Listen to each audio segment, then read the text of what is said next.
कौन है खान ब्रदर्स जिन्होंने लोजपा रामविलास की पार्टी ज्वाइन किया है? चिराग पासवान की पार्टी में आ चुके हैं, बहुत ही चर्चा में बने हुए हैं। इन्हीं सब मुद्दों पे बातचीत करने के लिए हमारे साथ पूर्व आईपीएस अमिताभ दास जी हैं।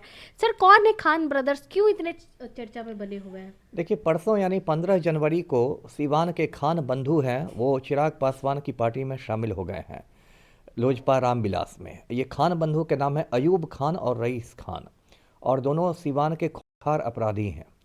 अब मैं दर्शकों को शुरू से इनके बारे में बताता हूँ। ये जो खान बंधु हैं, इनके अब्बा जान थे कमरुल हक खान, और वो एक ज़माने में शहाबुद्दीन के बहुत नज़दीकी माने जाते थे। लेकिन बाद में दोनों के रिश्तों में खटास आ गई, दोनों के बिगड़ गए रिश्ते। ऐसा हुआ कि 2005 में जो विधानसभा चुनाव हुए थे, उसमें कमरुल हक खान रघुनाथपुर से खड़े हो गए समाजवादी पार्टी के टिकट पर, और शहाबुद्दीन राजद का था नेता, और रघुनाथपुर से राजद का भी उम्मीदवार था। तो शहाबुद्दीन को इस बात का गुस्सा आ गया कि ये मेरी पार्टी के खिलाफ क्यों लड़ रहा है।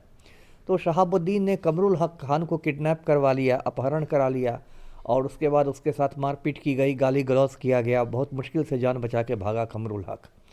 तो उसके बाद जो ये उसके दो बेटे हैं अयूब खान और रईस खान, ये दोनों की एकदम मतलब दुश्मनी ठन गई शहाबुद्दीन के साथ। और उसके बाद ये इन लोगों ने अपना एक अलग गिरोह बना लिया, और ये लोग शहाबुद्दीन को चुनौती देने लगे। उसके बाद बीच में शहाबुद्दीन फिर जेल में चला गया, उसकी तो मौत भी हुई तिहाड़ जेल के कैदी के रूप में ही। अब इन खान बंधुओं ने खून खराबा शुरू कर दिया। 2018 में दिल्ली में एक जगह है द्वारका, वहाँ फिरोज़ खान की हत्या कर दी गई। वो शहाबुद्दीन के गिरोह का था फिरोज़ खान। अब उसमें दो शूटर्स को पुलिस ने गिरफ्तार किया, तो उन लोगों ने पुलिस को बताया कि हमें रईस खान ने सुपारी दी थी 1 लाख रुपए की, और तब हमने फिरोज़ खान को टपका दिया। उसके बाद बीच में क्या हुआ कि रईस खान के घर एक बार पुलिस ने रेड किया। ये सिवान के सिसवन थाना में ग्यासपुर गांव का रहने वाला है ये खान बंधु। वहाँ पुलिस ने रेड किया तो इन लोगों ने गोली चलानी शुरू की। उसमें एक सिपाही शहीद हो गया, वाल्मीकि यादव नाम था। उसको लेके भी रईस खान की गिरफ्तारी हुई, लेकिन बाद में सबूत के अभाव में वो बाहर आ गया। उसके बाद क्या हुआ, उसका जो बड़ा भाई है अयूब खान, उसने 13 हत्याकांड कर दिया, 3 लोगों का खून कर दिया, विशाल सिंह का, अंशु सिंह का और प्रेमेंद्र यादव का। तो वो भी जेल में बंद था, अभी हाल में छूटा है जमानत पर। फिर 2-4 साल पहले रईस खान ने वहाँ से एमएलसी का चुनाव लड़ दिया सीवान से। उसमें जब वो अपने गांव जा रहा था तो उस पर AK-47 से गोलियां चलाई गई। तो उसने हुसैनगंज थाना में FIR किया, और जो शहाबुद्दीन का बेटा है ओसामा शहाब, उसको नामजद अभियुक्त बना दिया कि इसी ने हम पर गोलियां चलवाई है। तो अब देखिए, ये जो खान बंधु लोजपा में आए हैं, तो अब देखिए क्या होगा, राजनीतिक पर इसका क्या असर पड़ेगा कि अभी जो 10 महीने बाद चुनाव होंगे विधानसभा के, तो रघुनाथपुर से राजद खड़ा करेगी ओसामा शहाब को। वो 2-3 महीने पहले शामिल हो गया है अपनी मां के साथ राजद में। तो राजद का प्रत्याशी होगा ओसामा शहाब, और उसके खिलाफ लोजपा या तो अयूब खान को उतारेगी या रईस खान को उतारेगी।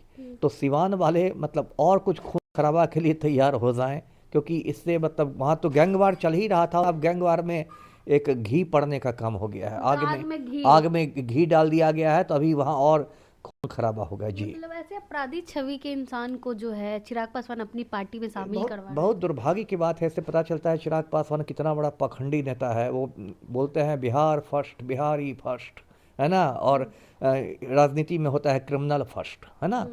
क्या आप अयूब खान और रईस खान जैसे गुंडों की वजह से बिहार को बनाइएगा? अब पहले से उनकी पार्टी में क्रिमिनल है, हुलास पांडे एक बड़ा क्रिमिनल है, और वो पहले से लोजपा रामविलास में है, संसदीय बोर्ड का अध्यक्ष है।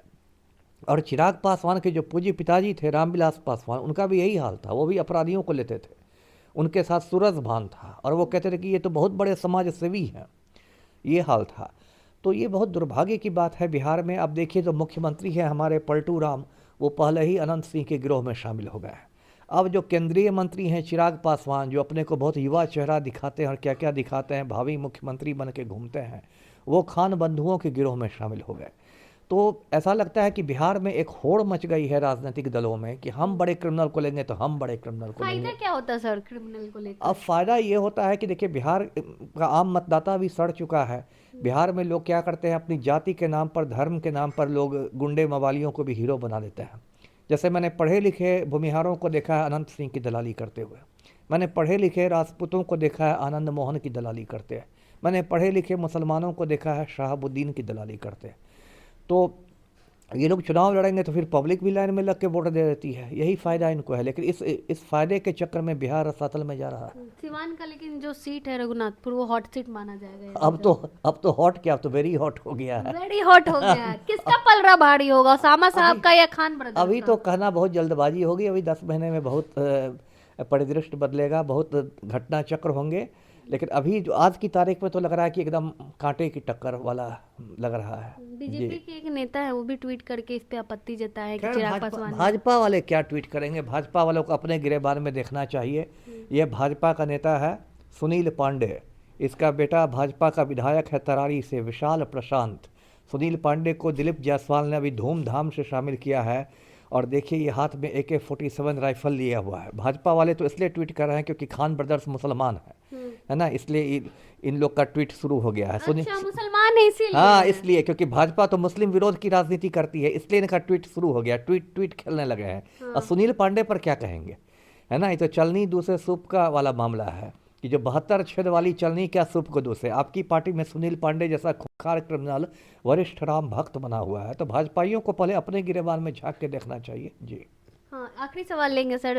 पशुपति पारस है जो कि महागठबंधन में जल्दी शामिल हो सकते हैं। लालू यादव ने भी हरी झंडी दिखा दी है, पशुपति पारस ने भी। हम इसका क्या फायदा होगा सर? देखिए, पशुपति पारस के बारे में दर्शकों को पता होगा, ये रामविलास पासवान के भाई हैं, चिराग पासवान के चाचा हैं। और रामविलास पासवान की मौत के बाद जो उत्तराधिकार की लड़ाई हुई तो उसमें लोजपा 2 भागों में बट गई थी। एक लोजपा रामविलास जिसके नेता चिराग पासवान, और एक राष्ट्रीय लोजपा जिसके नेता पशुपति कुमार पारस थे।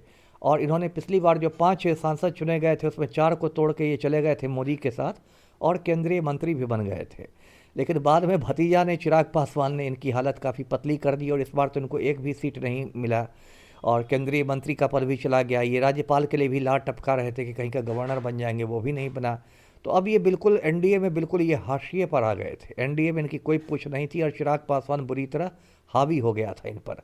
तो अब इनके लिए कोई नहीं था, तो ठीक है, अब डूबते को तिनके का सहारा।